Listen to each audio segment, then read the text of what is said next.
You're watching Moments with Jill Walker. Today I'm talking about the subject called thorn. Well, do you know what a thorn reminds me of? It's a little bit different than what it reminds me of, but it still reminds me of a splinter. You know, when a piece of wood gets stuck in your skin or the palm of your hand. And actually, that happened today. I happened to be at Hobby Lobby and I was picking out some pictures for our church because we're remodeling at our Mattoon church, and I was picking up some pictures to put on the wall to have some nice changes there of the pictures. And when I did, I got a splinter in my hand, and it reminded me of this verse about thorns.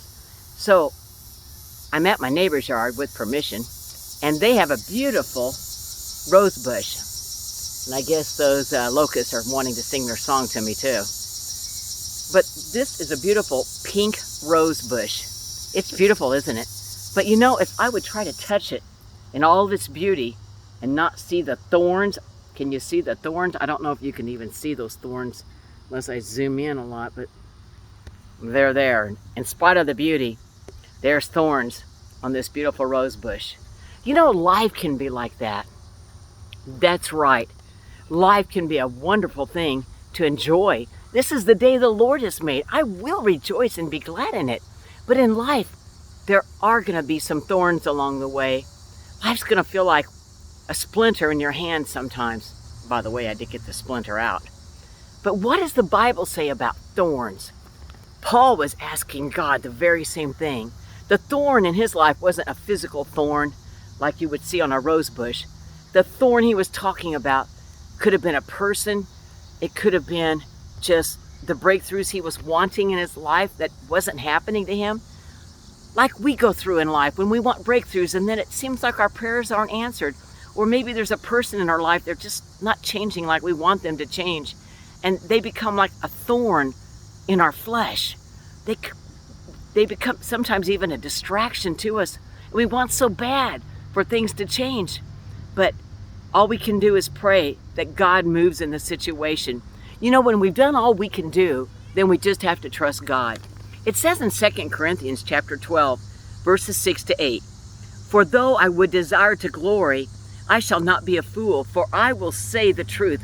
But now I forbear, lest any man should think of me above that which he seeth me to be, or that he heareth of me.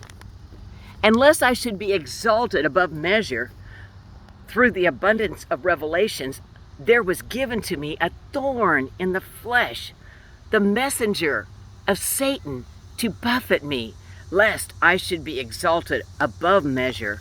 For this thing I besought the Lord thrice, that it might depart from me. He said unto me, My grace is sufficient for thee. For my strength is made perfect in weakness." I love that verse 9. For my strength, God is saying, is made perfect in weakness.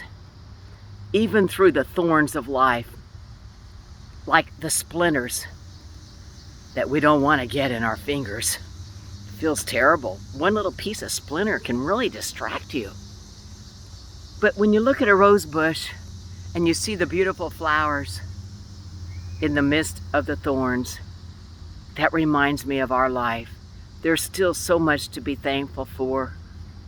We can ask God to take those thorns away, but He says to us, His strength is made perfect in weakness.